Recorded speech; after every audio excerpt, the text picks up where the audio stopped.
Praise the Lord. കർത്താവിൻ്റെ ധന്യതിരുനാമം ഇന്ന് ഈ പ്രഭാതത്തിൽ മഹിമപ്പെടുമാറാകട്ടെ.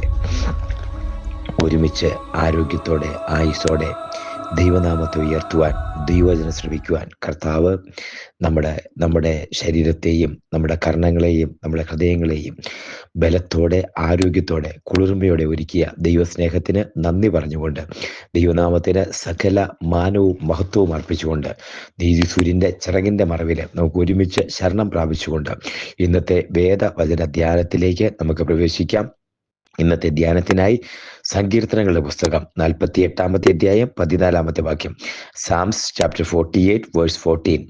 ഈ ദൈവം എന്നുമെന്നേക്കും നമ്മുടെ ദൈവമാകുന്നു, അവൻ നമ്മെ ജീവപര്യന്തം വഴി നടത്തും. ഇതൊരു 48 സങ്കീർത്തനത്തിൻ്റെ ഏറ്റവും അവസാനത്തെ വാക്യമാണ്. ഇത് കൺക്ലൂഷനാണ്. എല്ലാ കാര്യങ്ങളും പറഞ്ഞു കഴിഞ്ഞിട്ട് ഇനി എന്താണ് മുന്നോട്ട് ചെയ്യാൻ പോകുന്നത്, ഇപ്പോഴത്തെ സ്ഥിതി, how the situation is now and what is our decision, അതാണ് ഇപ്പോൾ പറയുന്നത്. ഒരു പകുതി ഒരു വലിയൊരു കാര്യങ്ങൾ കടന്ന് അല്ലെങ്കിൽ ഒരു നദി കടന്ന് അക്കരെ എത്തി ഒരു ഭയങ്കര ഒരു കലാമിറ്റീസ്, നാച്ചുറൽ കലാമിറ്റീസ് കടന്നു, അല്ലെങ്കിൽ ഒരു ഭയങ്കര പ്രതിസന്ധി പാലം കടന്ന് നീന്തി കടന്ന് അക്കരെ എത്തിക്കഴിഞ്ഞിട്ട് തിരിഞ്ഞൊന്ന് നോക്കിയിട്ട് ജീവിതത്തിന്റെ പാതിയിൽ മുന്നോട്ടിനി എന്താണ് ചെയ്യുന്നത്, ഇതുവരെയുള്ള കാര്യം ഇങ്ങനെയൊന്ന് പറയുന്ന ഒരിടത്താവളം പോലെ പറയുന്ന ഒരു കാര്യമാണ് ഇവിടെ എഴുതിയിരിക്കുന്നത്.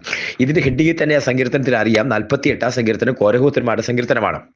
പറയാൻ കാര്യങ്ങളുണ്ട്, സാഹചര്യങ്ങളുണ്ട്. ഇതിനകത്ത് കോരഹപുത്രന്മാരെന്ന് പറയുമ്പോൾ അവരുടെ കാലഘട്ടം, ഈ കാലഘട്ടങ്ങൾ ഒരു പക്ഷേ ഈ യോശുവയുടെ സമപ്രായക്കാരായിരിക്കും, വിശ്വാസിച്ചു കൊടുത്ത സമയത്തായിരിക്കും. അപ്പൊ ഈ സമയത്ത് ഇവർ എഴുതുമ്പോൾ അതിനകത്ത് മുമ്പ് കുറച്ച് കാര്യങ്ങൾ എന്ന് പറഞ്ഞാൽ എത്തി നിൽക്കുന്ന കാര്യങ്ങളെ പിടിച്ചിട്ടാ പറയുന്നത്. ഇപ്പോൾ ഇവിടം വരെ എത്തിച്ചു, ഒരു എമനസ് എന്ന് പറയുന്ന പോലെ ഇനി എന്താണ് മുന്നോട്ട് ചെയ്യാൻ പോകുന്നത്, ഇതാണ് അവിടുത്തെ പ്രധാനപ്പെട്ട ചർച്ചാ വിഷയം. അതാണ്. അപ്പം ഈ വചനത്തിനകത്ത് പറയുന്നത് ഈ ദൈവം എന്നും എന്നേക്കും നമ്മുടെ ദൈവമാണ്, ഈ ദൈവം നമ്മെ ജീവപര്യന്തം വഴി നടത്തും. അപ്പൊ ഇതുവരെ ഉണ്ടായ ജീവിതത്തിനകത്തുണ്ടായ സാഹചര്യങ്ങൾക്കകത്തുണ്ടായ ആകെ തുകയൊന്നെടുത്ത് എന്തു സംഭവിച്ചു എന്ന് നോക്കി ഒറ്റ തീരുമാനത്തിലേക്ക് വന്നു. ഈ ദൈവം എന്നും എന്നേക്കും നമ്മുടെ ദൈവമാണ്, ഇത് ദൈവമാണ്. ഈ ദൈവം എന്നും എന്നേക്കും നമുക്കും തലമുറയ്ക്കും ദൈവമാണ്. രണ്ടാമത് അവരൊരു തീരുമാനമെടുത്തു, ജീവപര്യന്തം വഴി നടത്തും. ഇങ്ങനെ തീരുമാനിക്കാൻ ഒരു കാരണമുണ്ട്. ഇനി വചനം ശ്രമിച്ചുകൊണ്ടിരിക്കുന്ന എല്ലാവരും അത് മനസ്സിലാക്കണം. ഇങ്ങനെ ചിന്തിക്കാൻ ഒരു കാരണമുണ്ട്. അതിന്റെ ആദ്യ വാക്യത്തിൽ തന്നെ പറയുന്നുണ്ട്, ദൈവത്തിന്റെ നഗരത്തിൽ വിശുദ്ധ പർവ്വതത്തിൽ ദൈവം അത്യന്ത സ്തുത്യനാണ്. പിന്നെ പറയുന്ന അതിനെ ചുറ്റി നടന്ന് പ്രദക്ഷിണം ചെയ്താൽ കുറെ കാര്യങ്ങൾ പറയുന്നുണ്ട്. അപ്പൊ അവിടെ എഴുതിയിരിക്കുന്ന ഒരു കാര്യമുണ്ട്, 5 രാജാക്കന്മാർ ഒരുമിച്ച് വന്നു. അതിന്റെ ഇത് 4 വാക്യത്തിൽ ഇങ്ങനെ പറയുന്നുണ്ട്, ഇതാ രാജാക്കന്മാർ കൂട്ടം കൂടി, അവർ ഒന്നിച്ചു കടന്നുപോയി, അവർ അത് കണ്ട് അമ്പരന്നു, അവർ ഭ്രമിച്ചോടിപ്പോയി, അവർക്ക് വിറയൽ പിടിച്ചു, നമുക്ക് നോവ് കിട്ടിയവർക്ക് എന്ന പോലെ അവർ വേദന പിടിച്ചു, നീ കിഴക്കൻ കാറ്റുകൊണ്ട് തർശീശ് കപ്പലുകളെ ഉടച്ചു കളയുന്നു. അപ്പൊ ഈ വചനം ഇങ്ങനെ കേൾക്കുമ്പോൾ സാഹചര്യങ്ങളിൽ പാട്ടാണല്ലോ അവർ എഴുതുന്നത്. സാഹചര്യങ്ങളെ നോക്കിയിട്ട് ഈ സങ്കീർത്തനം, ഈ ഒരു പാട്ട് അവർ എഴുതുമ്പോൾ ബാക്കി എല്ലാവർക്കും സാഹചര്യം അറിയാവുന്നതുകൊണ്ടാണ് ഇങ്ങനെ എഴുതുന്നത്. രാജാക്കന്മാർ കൂട്ടം കൂടി. അപ്പൊ നിൽക്കുന്നത് യെരൂശലേമിന്റെ അടുത്താ, യെരൂശലേം നഗരത്തിന്റെ അടുത്താ. ഈ ദൈവ നഗരമായ യെരൂശലേം അങ്ങനെ തല ഉയർത്തി ചുറ്റും കൊത്തളങ്ങളുമായി മതിൽക്കെട്ടിനകത്തങ്ങനെ ശക്തമായി നിൽക്കുമ്പോ അതിന്റെ ചുറ്റും ഒന്ന് നടന്ന് പ്രദക്ഷിണം ചെയ്ത് നോക്കിയപ്പോ തൊട്ടു മുമ്പിൽ സംഭവിച്ച കാര്യങ്ങൾ ഓർത്തിട്ട് അത് അവര് പോലെ സംഭവിച്ചിരുന്നെങ്കിൽ എന്ത് വന്നേനെ എന്ന് ചോദിക്കുമ്പോൾ പറയുന്ന കാര്യമാ, ഇതാ രാജാക്കന്മാർ കൂട്ടം കൂടി. 5 രാജാക്കന്മാർ ചേർന്ന് കൂട്ടം കൂടി. അവർ ഒന്നിച്ചു കടന്നു വന്നിട്ട് നേരത്തെ ഈ കഴിഞ്ഞൊരു കാലഘട്ടത്തിൽ തീരുമാനിച്ചതുപോലെ ഇനി യെരൂശലേം എന്ന് പറയുന്ന സ്ഥലം ഉണ്ടാകരുത്, അതിന്മേൽ കല്ല് ശേഷിക്കരുത് എന്ന് വിചാരിച്ചതിനെ തകർത്തു കളയാൻ രാജാക്കന്മാർ കൂട്ടം കൂടി ഒരുമിച്ച് വരുന്ന ഒരു സംഭവം കോരഹപുത്രന്മാർ ഓർത്തിട്ട് അതാ രാജാക്കന്മാർ ഒന്നിച്ചുകൂടി. അവർ ഒരുമിച്ച് പറഞ്ഞു, ഇതിനെ തകർത്തു കളയും, ഇതിനെ ഇനി ഇല്ലാതാക്കും, അതിനെ നശിപ്പിക്കും, ഇനി ഇതില്ലാതിരിക്കാൻ തക്കവണ്ണം എന്ന് പറഞ്ഞ് കൂട്ടം കൂടി വന്നപ്പോ ഈ ദൈവജനം ഒരുമിച്ച് ദൈവത്തോട് നിലവിളിച്ചു. അവർക്ക് ത്രാണിയില്ല, ആയുധബലമില്ല, ആൾബലമില്ല, കാലാൾപ്പടയില്ല, കുതിരപ്പടയില്ല, ഒന്നുമില്ലാതിരിക്കുന്ന അവര് ദൈവത്തോട് നിലവിളിച്ചിട്ട് പറഞ്ഞു, കർത്താവേ ഞങ്ങൾ എന്തു ചെയ്യണം? ഞങ്ങൾക്കൊരു ആശ്രയത്വമില്ല, ഞങ്ങളുടെ ആശ്രയത്വം പോയി, ഞങ്ങൾക്ക് ആശ്രയിക്കാൻ ആരുമില്ല, ഞങ്ങൾ എന്തു ചെയ്യണമെന്ന് ചോദിച്ച് രാജാക്കന്മാർ കൂട്ടം കൂടി അന്നത്തെ കാലത്തെ കപ്പലുകളിലും അവരുടെ സൈന്യവുമായിട്ട് ഒരുമിച്ച് ഇങ്ങോട്ട് അടുത്തു വരികയാണ്.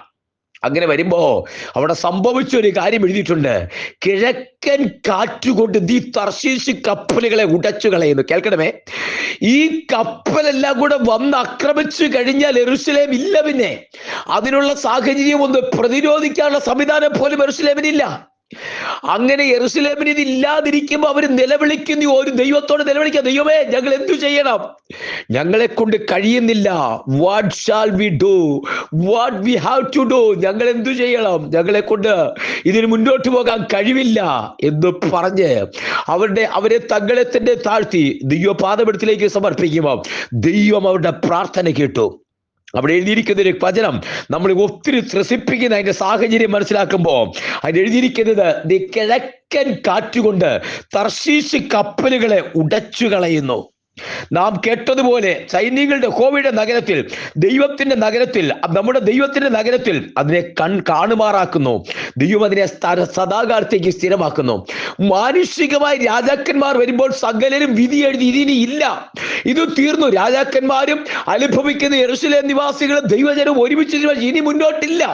ഇവിടെ വിധി എഴുതി തീർന്നു എന്ന് എഴുതുന്ന ഇടത്ത് അവിടെയാണ് ദൈവത്തിന്റെ ഒരു പ്രവൃത്തി നടക്കുന്നത്. ഈ വചനം ശ്രമിച്ചുകൊണ്ടിരിക്കുമ്പോൾ നിനക്ക് വേണ്ടി ഇറങ്ങി വരുന്ന ദൈവത്തിന്റെ കരമുണ്ട്. നിനക്ക് വേണ്ടി അദൃശ്യതയിൽ ഇറങ്ങി വരുന്ന ദൈവത്തിന്റെ ദൂതനുണ്ട്. ദൈവത്തിന്റെ കരമുണ്ട്.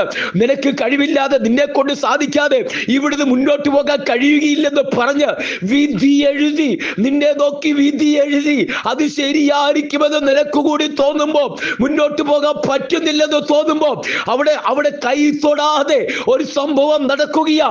ഒരു കിഴക്കൻ കാറ്റ് കപ്പലുകളെ ഉടച്ചു കളയുന്ന ഒരു ശക്തിയേറിയ കിഴക്കൻ കാറ്റടിച്ചിട്ട് തർശീശ് കപ്പലുകളെ തമ്പുരാൻ ഉടച്ചു കളഞ്ഞു.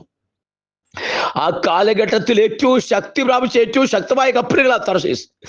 ആ തർശീശ് കപ്പലുകളെ അത് വന്നാ പിന്നെ രക്ഷപ്പെടാൻ പറ്റത്തില്ല.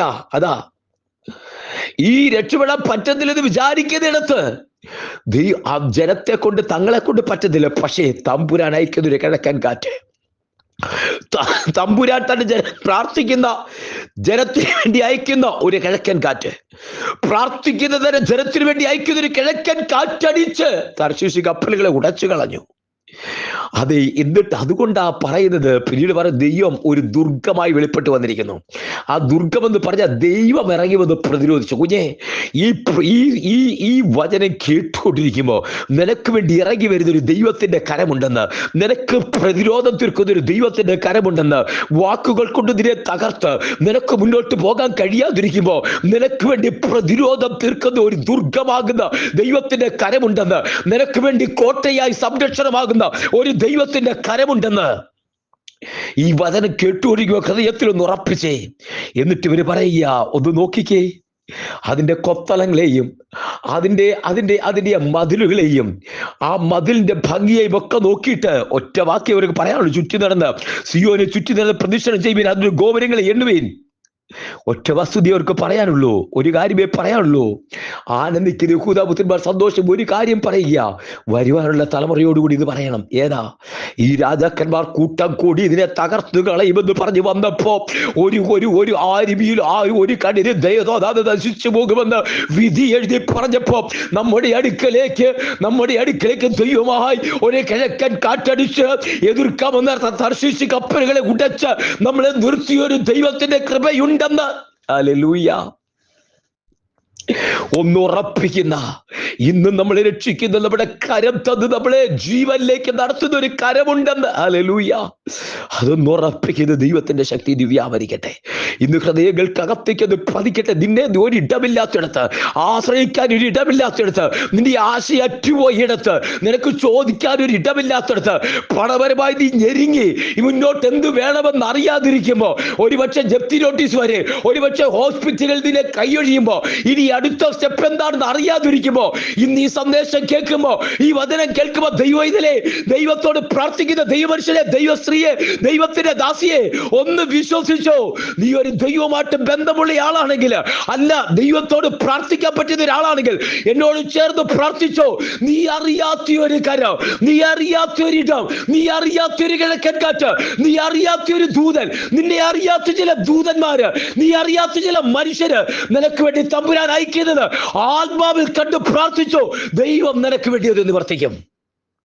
ഇത്രയും എത്തിക്കഴിയുമ്പോൾ ഒരു തീരുമാനം കോരഹൂത്തന്മാരെടുക്കുക. ഇപ്പൊ എങ്ങനെയുണ്ട് കാര്യങ്ങള്? അവരൊക്കെ തിരിച്ചുപോയി. രാജാക്കന്മാർ ഓടി അമ്പരന്നു. അവര് വിറയൽ പിടിച്ചു. നോവ് കിട്ടിയവർക്ക് അതുപോലെ വേദന പിടിച്ചു. അവര് കൂട്ടം കൂടി വന്നവര് ചിതറി മടങ്ങിപ്പോയി. അത് കണ്ടിട്ടാ ഒന്ന് തലമുറയോട് ഘോഷിക്കും. രണ്ടാമത്തെ വാക്ക് പറയുന്നത്, സാഹചര്യത്തിനകത്ത് ഈ ദൈവം എന്നും എന്നേക്കും നമ്മുടെ ദൈവമാ. ഇനി ഈ ദൈവം മതി. നമുക്കൊരു ലോകത്തിലൊരാളെ ആശ്രയിക്കേണ്ട രാജാക്കന്മാരെയോ അധികാരികളെയോ ലോകത്തിലെ ആചാര്യയോ കൊച്ചസനെയോ ഒന്നും വേണ്ട. നമുക്ക് ഈ ദൈവം മതി. ഈ ദൈവം എന്നും എന്നേക്കും നമ്മുടെ ദൈവമായിരിക്കും. അടുത്തൊരു തീരുമാനം, ഒരു ഡിസിഷൻ, ഉറച്ചൊരു ഡിസിഷൻ ഉണ്ട്. അവൻ നമ്മെ ജീവപര്യന്തം വഴി നടത്തും. ഹല്ലേലൂയ. ആ ദൈവം നമ്മെ ജീവപര്യന്തം വഴി നടത്തും. ആ വാക്ക് ഹൃദയത്തിനകത്ത് തട്ടട്ടെ, സ്പർശിക്കട്ടെ. ഈ ദൈവം എന്നും എന്നേക്കും നമ്മുടെ ദൈവമാ. ഈ ദൈവം നമ്മെ ജീവപര്യന്തം, ജീവാവസാനം വരെയല്ല, ജീവാവസാനം കഴിഞ്ഞിട്ട് നിത്യതയിലൂടെ എത്തിക്കുന്ന ആ ദൈവകൃപ കൂടിയിരിക്കുമെന്ന്, അത് ജീവപര്യന്തം വഴി നടത്തും. ദൈവകരങ്ങളിലേക്ക് സമർപ്പിക്കാൻ പ്രാർത്ഥിക്കുക. സ്വർഗീയ പിതാവേ, ജനത്തെ അനുഗ്രഹിച്ച് പ്രാർത്ഥിക്കുന്നു. എന്നോടൊപ്പം പ്രാർത്ഥിക്കുന്ന, തലവണക്ക് പ്രാർത്ഥിക്കുന്ന ഈ ജനത്തെ ഞാൻ ആത്മാവിൽ അനുഗ്രഹിക്കുന്നു.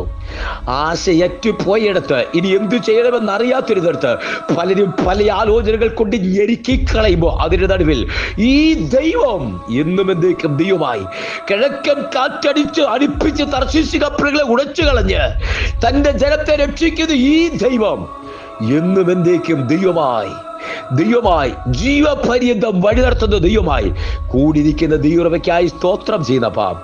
ദൈവകരങ്ങളിലേക്ക് സമർപ്പിച്ച് പ്രാർത്ഥിക്കുന്നു. തലമുടക്കുന്ന എല്ലാവരെയും, ചർച്ചിലെ എൻ്റെ വാത്സല്യ പ്രിയപ്പെട്ടവരെ, പ്രാർത്ഥന പോരാളികളെ, ഒപ്പം എന്നോടൊപ്പം തലമുടക്കി സന്ദേശം കേൾക്കുന്ന മുഴുവൻ പേരെയും അങ്ങയുടെ നാമത്തിൽ അഭിഷിക്ത അധികാരത്താൽ അനുഗ്രഹിച്ച് പ്രാർത്ഥിക്കുന്നു. കർത്താവേ, സ്വർഗം കൂടിയിരിക്കുന്നു. പിതാവിന്റെ പുത്രന്റെ പരിശുദ്ധ നാമത്തിൽ അനുഗ്രഹിക്കുന്നു. ശാശ്വതമായിരിക്കട്ടെ. തൃക്കരങ്ങളിൽ സമർപ്പിക്കുന്നു. പ്രാർത്ഥന സ്തോത്രം മാനമോഹത്തോടെ എടുക്കും യേശുവിൻ നാമത്തിൽ തന്നെ. ആമേൻ, ആമേൻ, ആമേൻ, ആമേൻ. കർത്താവ് നമ്മെ അനുഗ്രഹിക്കട്ടെ. നാളെ നമുക്ക് വീണ്ടും കാണാം. അതുവരെ കർത്താവിന്റെ കൃപയ്ക്കുള്ളിൽ ചെറുകന്റെ മറവിൽ പറയാം. God bless you and thank you so much.